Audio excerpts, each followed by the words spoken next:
Indrajit study point में आप सभी का स्वागत है। हम पढ़ रहे हैं एनसीईआरटी क्लास 11th हिंदी अंतरा भाग 1, जिसका हम पहला ही अध्याय पढ़ेंगे, प्रेमचंद्र ईदगाह। तो चलिए सबसे पहले प्रेमचंद्र जी के बारे में थोड़ा सा इंट्रोडक्शन देख लेते हैं, परिचय इनका। तो प्रेमचंद्र का जन्म वाराणसी जिले के लमही गांव में हुआ था। उनका मूल्य नाम धनपत राय था। प्रेमचंद्र की प्रारंभिक शिक्षा वाराणसी में हुई और मैट्रिक के बाद अध्यापन कार्य करने लगे थे। स्व अध्याय के रूप में खुद पढ़ते पढ़ाते ही उन्होंने बीए तक की शिक्षा ग्रहण की थी। असहयोग आंदोलन के दौरान उन्होंने सरकारी नौकरी से त्याग पत्र दे दिया और पूरी तरह लेखन कार्य के प्रति समर्पित हो गए। ये उनकी इंट्रोडक्शन थी। अब उन्हीं के बारे में और पढ़ते हैं। सन 1880 से लेकर 1936 तक इनका जीवन काल था। प्रेमचंद्र ने अपने लेखन की शुरुआत पहले उर्दू में किया। उर्दू में किस नाम से? नवाब राय के नाम से की। बाद में हिंदी में लिखने लगे थे। उन्होंने अपने साहित्य में किसानों, दलितों, नारियों की वेदना और वर्ण व्यवस्था की जो जाति व्यवस्था थी उसकी कुरीतियों का यहाँ पर मार्मिक चित्रण पेश किया था। वे साहित्य को स्वतः सुखाए न मानकर सामाजिक परिवर्तनों का एक सशक्त माध्यम मानते थे कि हम साहित्य के वजह से समाज में परिवर्तन ला सकते हैं। वे एक ऐसे साहित्यकार थे जो समाज की वास्तविक स्थिति को पैनी दृष्टि से देखने की शक्ति रखते थे, एकदम करीबी नजदीकी दृष्टि से देखने की शक्ति रखते थे। उन्होंने समाज सुधार और राष्ट्रीय भावना से ओतप्रोत अनेक उपन्यास एवं कहानियों की रचना की है। कथा संगठन, चरित्र चित्रण,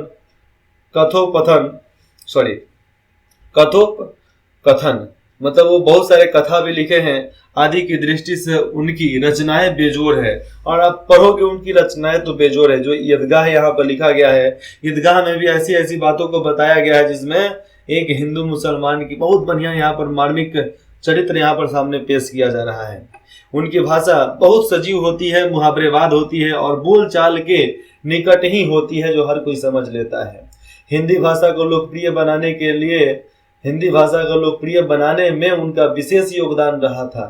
संस्कृत के प्रचलित शब्द जो हुआ करते थे उसके साथ साथ उर्दू की रवानी इसकी विशेषता है। मतलब उर्दू को मिलाकर, संस्कृत के शब्द को मिलाकर ये नया एक शब्द बनाते थे, जिसके वजह से हर लोग इनको बहुत विशेष महत्व देने लगे थे, जिसने हिंदी कथा भाषा को नया आयाम दिया था। उनकी प्रमुख कृतियां हैं मानसरोवर जो 8 भागों में हमें देखने को मिल जाएगा। गुप्तधन 2 भागों में है। अब हम कहानी संग्रह की बात कर लेंगे तो निर्मला, सेवा सदन, प्रेमाश्रम, रंगभूमि, कर्मभूमि, गवन और गोदान। गोदान मतलब क्या होता है? गौदान। अब हम उपन्यास देख लेते हैं तो करबला, संग्राम, प्रेम की बेदी, ये इनकी उपन्यास था। अब नाटक की बात करेंगे तो विविध प्रसंग 3 खंडों में साहित्यिक और राजनीतिक निबंधों का संग्रह है। क्या नाम है उसका? विविध प्रसंग। अब आगे देखेंगे कुछ विचार। तो साहित्यिक निबंध ये उनकी विचार है जो वो किताब के माध्यम से लिखे हैं। उन्होंने माधुरी, हंस, मर्यादा, जागरण आदि पत्रिकाओं का संपादन भी किया है। इस पाठ्य पुस्तक में उनकी ईदगाह कहानी दी गई है। ईदगाह में हम पढ़ेंगे यहाँ पर कि ईदगाह कहानी में क्या क्या बताए हैं उन्होंने। हिंदी में बाल मनोविज्ञान क्या होता है? बच्चों का मनोस्थिति। तो हिंदी में बाल मनोविज्ञान से संबंधित कहानियां बहुत कम लिखी गई है। प्रेमचंद्र उन दुर्लभ कथाकारों में से हैं जिन्होंने पूरी प्रामाणिकता एवं तन्मयता के साथ पूरी अपने जान लगाकर, अपने मेहनत को लगाकर बाल जीवन को अपनी कहानियों में जगह दी है। उनकी कहानियां भारत की साझी संस्कृति एवं ग्रामीण जीवन के विविध रंगों से सरोबार है। मतलब पूरे तरीके से मिलता जुलता दिखाई देता है। ईदगाह। अब ईदगाह का थोड़ा सा परिचय देख लेते हैं। तो ईदगाह प्रेमचंद्र की उन्हीं विशेषताओं को अभिव्यक्ति करता है। यहाँ पर क्या करता है? ईदगाह प्रेमचंद्र की उन्हीं विशेषताओं को अभिव्यक्त करने वाली प्रतिनिधि कहानी है। क्या है? प्रतिनिधि कहानी है। इस कहानी में ईद जैसे महत्वपूर्ण त्योहार को ईद जैसे महत्वपूर्ण त्योहार को आधार बनाकर ग्रामीण मुस्लिम जीवन का सुंदर चित्रण यहाँ पर प्रस्तुत किया गया है। हामिद का चरित्र हमें बताता है कि अभाव उम्र से पहले बच्चों में कैसे बड़ों जैसी साझेदारी समझदारी पैदा कर सकती है। अभाव मतलब क्या, किसी भी चीज की जरूरत, आपके ऊपर पड़ने वाला मुसीबत, आपके ऊपर पड़ने वाला जिम्मेवारी, आपको बच्चे हो तो भी समय आने से पहले आपको समझदार बना सकता है। मेले में हामिद अपनी हर चाह पर संयम रखने में विजयी होता है। साथ ही रुस्तमे हिंद चिमटे के माध्यम से प्रेमचंद्र ने श्रम के सौंदर्य एवं महत्व को भी उद्घाटित किया है। यहाँ पर बहुत बढ़िया बताया है कि एक हिंद चमटे, मतलब यहाँ पर समझना, रुस्तमे हिंद चमटे, एक चमटा खरीदते हैं वहां पर, जो उनकी माँ का हाथ जल जाता है, दादी का हाथ जल जाता है, तो उनके लिए वो खरीदते हैं अपनी इच्छाओं को मार कर। वही कहानी यहाँ पर बताया गया है। चित्रात्मक भाषा की दृष्टि से भी यह कहानी अनूठी है। कैसे, आप यहाँ पर समझिएगा पढ़ने के बाद। तो यहाँ से अपना ईदगाह चालू होता है। तो ईदगाह में शुरुआत में जो क्यूआर कोड दिया उसका कोई मतलब नहीं है, ना उसका सवाल जवाब से मतलब है, ना ही किसी और चीज से। आप उसको कुछ मत करना, केवल आप पढ़ो और समझो, केवल सुनो, और इतना सुनो ध्यान से कि मन तक बैठ जाए जाकर। यहाँ पर हम शुरुआत करते हैं। रमजान के पूरे 30 रोजों के बाद ईद आई है। रमजान का पूरा 30 दिन बीतता है तब जाकर हम ईद मनाते हैं। कितना मनोहर, कितना सुहावना प्रभाव है ये। वृक्षों पर कुछ अजीब हरियाली है, खेतों में कुछ अजीब रौनक है, आसमान पर कुछ अजीब लालिमा है। लालिमा मतलब सुंदरता है। आज का सूर्य देखो कितना प्यारा, कितना शीतल है, मानो संसार को ईद की बधाई दे रहा हो। क्या मार्मिक यहाँ पर बातों को बताया गया है। गांव में कितनी हलचल है। ईदगाह जाने की तैयारियां हो रही है। किसी के कुर्ते में बटन नहीं है। पड़ोस के घर से सुई तागा लेने दौड़ता जा रहा है। किसी के जूते करे हो गए हैं। पहले चमड़ा का जूता होता था, कड़ा हो जाता था। उनमें तेल डालने के लिए तेली के घर भागा जाता है, क्योंकि भैया तेल डालने के लिए पहले तेली के ही घर में। तेली कोई समुदाय नहीं है, तेली कोई जाति नहीं है, तेली एक काम था। तेली मतलब क्या, जो तेल बेचता था उसको लोग तेली बोलते थे। बाद में ये समुदाय हो गया, समूह हो गया, और बाद में आने वाले समय में उसको जाति बना दिया गया। ये हमारी कुप्रथा है। और जैसे ही इन लोगों के जूते में तेल पड़ जाता है, जूता फूल जाता है, फूलने से पहले ही जल्दी बैलों को सानी पानी दे दे। पानी सानी, चाहे सानी पानी कुछ भी हो, दे दे। ईदगाह से लौटते दोपहर हो जाएगा। ईदगाह से जब हम वापस आएंगे तो दोपहर आ जाएगा। 3 कोस का पैदल रास्ता, 3 कोस का मतलब 9 किलोमीटर। तो 9 किलोमीटर का पैदल रास्ता, फिर सैकड़ों आदमियों से मिलना, भेंट करना, दोपहर के पहले लौटना असंभव है। लड़के सबसे ज्यादा प्रसन्न हैं। किसी ने एक रोजा रखा है, वह भी दोपहर तक रखा है। किसी ने वह भी नहीं रखा है, लेकिन ईदगाह जाने की खुशी उनके हिस्से की चीज है। ईदगाह जाने की जो खुशी है उनके अपने हिस्से की चीज है। रोजे बड़े बूढ़े के लिए होंगे, इनके लिए तो ईदगाह है। ईदगाह मतलब मेला है। रोज ईद का नाम रटते थे। होता है ना, किसी को मेला वाला जाना रहता है तो वो नाम रटता है। तो रोज ईद का नाम रटते थे। आज वह आ गई। अब जल्दी पड़ी है कि लोग ईदगाह क्यों नहीं चलते। इन्हें गृहस्थी की चिंताओं से क्या प्रयोजन, मतलब क्या कारण भैया, हमें क्या दिक्कत, आप गृहस्थी चलाओ चाहे मत चलाओ। सवेरो यहाँ पर समझना, सेवैयों के लिए, सेवैयाँ क्या, मुसलमान लोग ईद में सेवैयाँ अक्सर पीते हैं। तो सेवैयों के लिए दूध और शक्कर घर में है या नहीं, इनकी बला से ये तो सेवैयाँ खाएंगे। समझना यहाँ पर कि सेवैयों के दूध सेवइयों के लिए दूध और शक्कर घर में है या नहीं है, इनके बला से ये तो सेवइयां खाएंगे, बस काम खत्म। अरे बच्चों के लिए ईद वगैरह थोड़े मानते हो, उनको तो लगता है कि भैया सेवई पीने को मिलेगा, चाट खाने को मिलेगा, दही बारा खाने को मिलेगा, अनेकों प्रकार के मिष्ठान खाने को मिलेंगे, बहुत सारी बातें यहाँ पर की जाती है। वह छोटा सा बच्चा क्या जाने कि अब्बा जान क्यों बदहवास चौधरी और कायम अली के घर दौड़े जा रहे हैं। उन्हें क्या खबर कि चौधरी आज आंखें बदल ले, क्या पता कि आंखें बदल ले तो यह सारी ईद मुहर्रम हो जाएगा। अगर पैसा वैसा नहीं मिलेगा तो भैया हम क्या करेंगे ईद में घर पर जाके यार।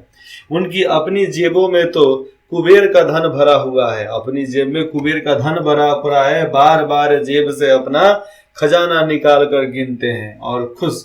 बच्चों के जेब में कुछ चिल्लर पड़े होते हैं, 10 20 30 रुपए पड़े रहते हैं, रखते हैं, उनको मिलता ही है।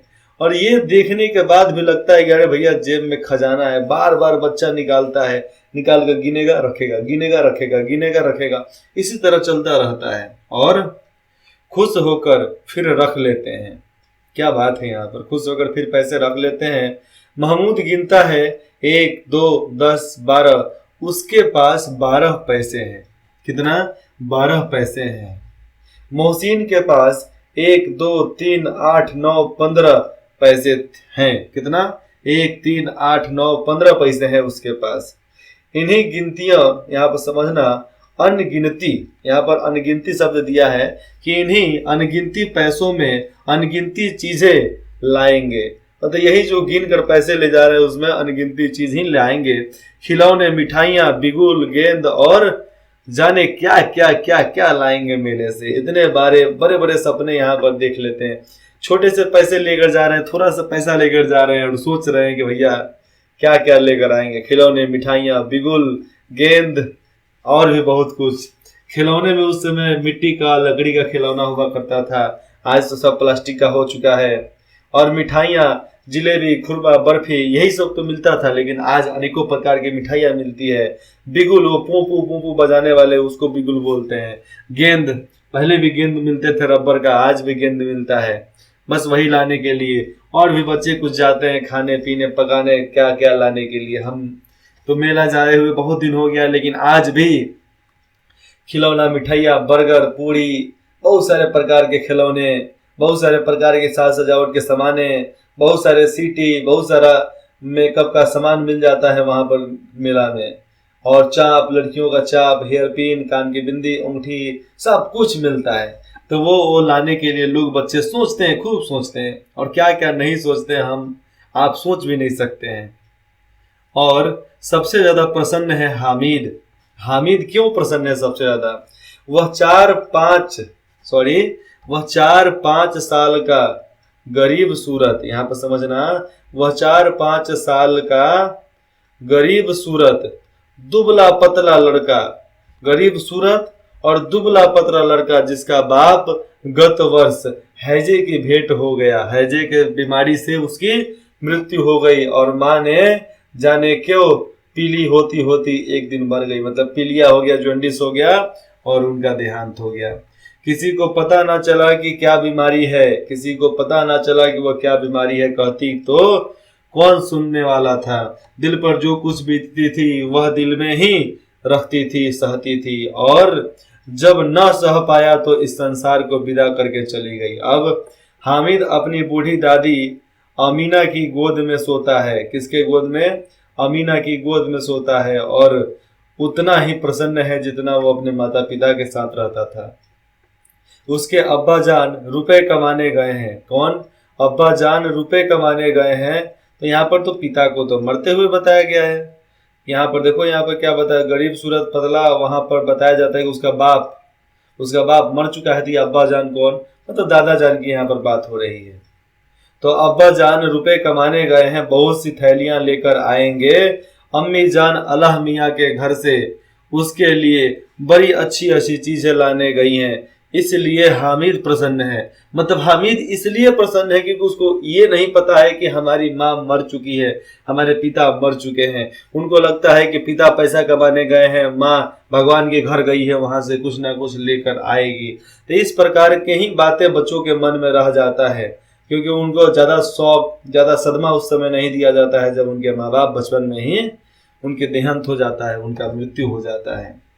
आशा तो बड़ी चीज है, आशा तो बड़ी चीज है। और फिर बच्चों की आशा, उनकी कल्पना तो राई का पर्वत बना देते हैं।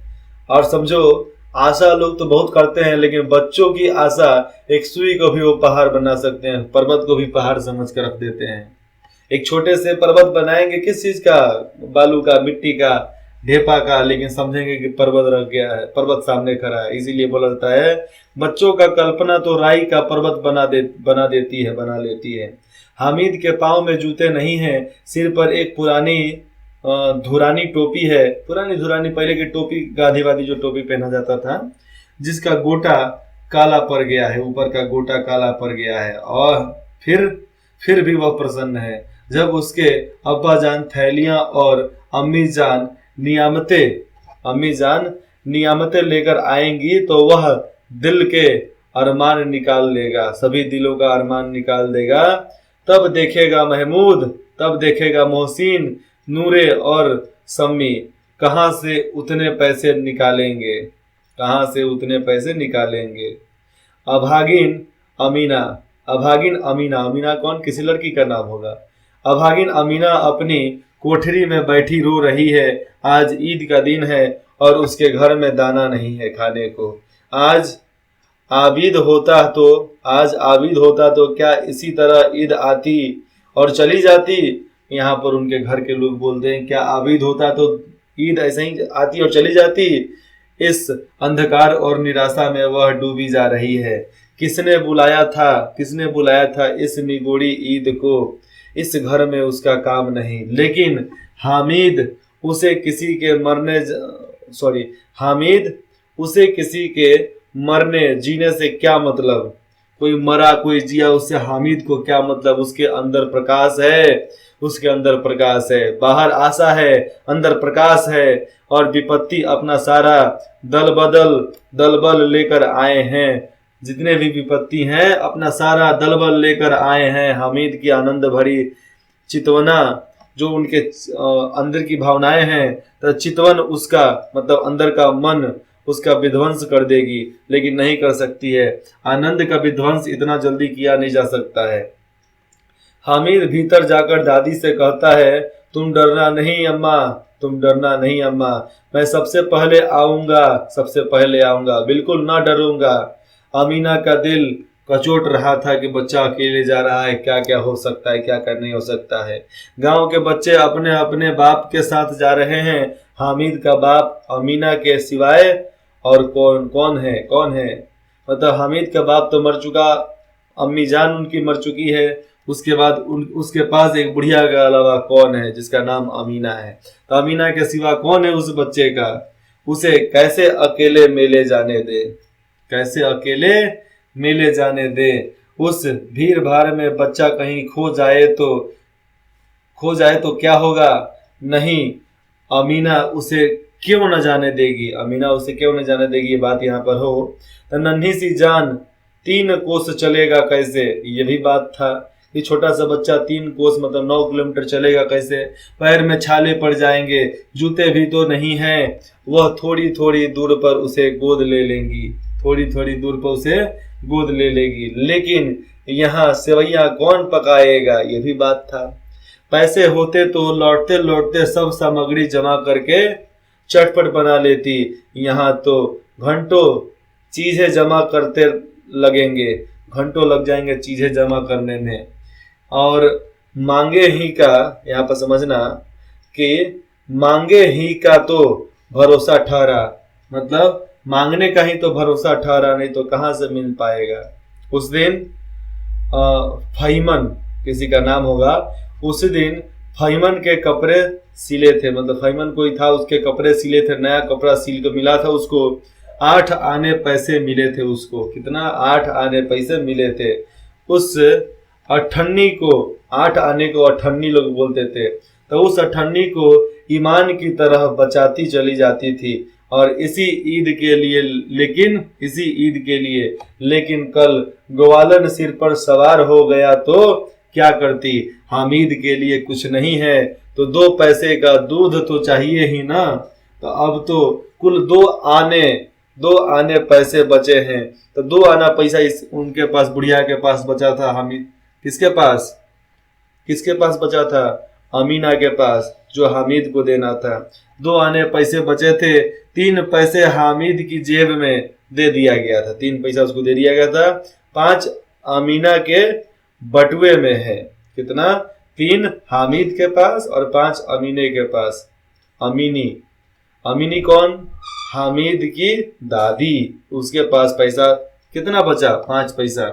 यही तो बिसात है और ईद का त्योहार है। अल्लाह ही बेड़ा पार लगाए। धोबन और नाई और मेहतरानी और चूड़िहानी। मेहतरानी कौन और चूड़िहानी कौन? जो चूड़ी लेकर आती है। सभी तो आएंगे ही ना। सभी को सेवैयां चाहिए और थोड़ा किसी के आंखों नहीं लगता। सब किसी को ज्यादा चाहिए। किस किस से मुंह चुराएगी? सोच रही है किस किस से मुंह चुराएगी और मुंह क्यों चुराएगी। साल भर का त्योहार है। जिंदगी खैरियत से रहे। जिंदगी से खैरियत रहे या जिंदगी खैरियत से रहे। यहाँ पर खैरियत ही है तो जिंदगी खैरियत से रहे। उनकी तकदीर भी तो उसी के साथ है। बच्चे को खुदा सलामत रखे। दिन भी कट जाएंगे। ये बातें हम अमीना सोच लेती है और जाने के लिए कुछ ना कुछ तिगरम लगता है। गांव से मेला चला। मेला कितना देर के लिए चलेगा भैया? जा रहा है तो मेला तो चलेगा ना जी। तो गांव से मेला चला और बच्चों के साथ हामिद भी जा रहा था। हामिद भी उसके साथ चला गया। और कभी सबके सब दौड़ कर आगे निकल जाते तो कभी वहां पर रुक कर थोड़ा देर आराम करते। कभी सब दौड़कर आगे निकल जाते, फिर किसी पेड़ के नीचे खड़े होकर साथ वालों का इंतजार करते। यह लोग क्यों इतना धीरे धीरे चल रहे हैं, ये बातें भी यहाँ पर करते। हामिद के पैरों में तो जैसे पर लगा हो, वह कभी थक नहीं सकता था। शहर का दामन आ गया, मतलब शहर का दीदार होने लगा था, शहर दिखने लगा था। शहर के दोनों ओर अमीरों के बगीचे हैं, पक्की चारदीवारी बनी हुई है, पेड़ों में आम और लीचियां लगी हुई है। कभी कभी कोई लड़का कंकरी उठाकर आम पर निशाना लगाता, माली अंदर से गाली देता। निशाना लगाते ही जब आवाज होता तो अंदर से माली गाली देता। हुआ निकलता है और लड़के वहां से एक फरलांग मतलब एक छलांग पर खूब हंस रहे हैं। जो सामने दिख रहा है उसको भी देखकर हंस रहे हैं और जो सामने समझ में आ रहा है उसको भी देखकर हंस रहे हैं। माली को कैसा उल्लू बनाया, एक फरहान मतलब एक ढेपा मारकर, एक छोटा सा पत्थर मारकर हमने माली को कैसा उल्लू बनाया। यहाँ पर ये सब बातें होती जा रही है। इसके बाद बड़ी बड़ी इमारतें आने लगी। शहर में जाने के बाद आपको बड़ी बड़ी इमारतें देखने को मिल जाती है। आप भी शहर गए होंगे, आपको भी बड़ी बड़ी इमारतें दिखी होंगी, आप भी खुश होंगे, आप भी बहुत खुश होंगे। इसी के साथ हम इसको अगले भाग में पढ़ते हैं, ठीक है। इंद्रजीत स्टडी पॉइंट में जुड़ने के लिए आप सभी का बहुत बहुत धन्यवाद। इसके आगे की भाग 2 में पढ़ाई होगा। इसमें भाग 2 में आप उसमें जानेंगे कि आगे मेला में क्या हुआ था, क्या नहीं हुआ था।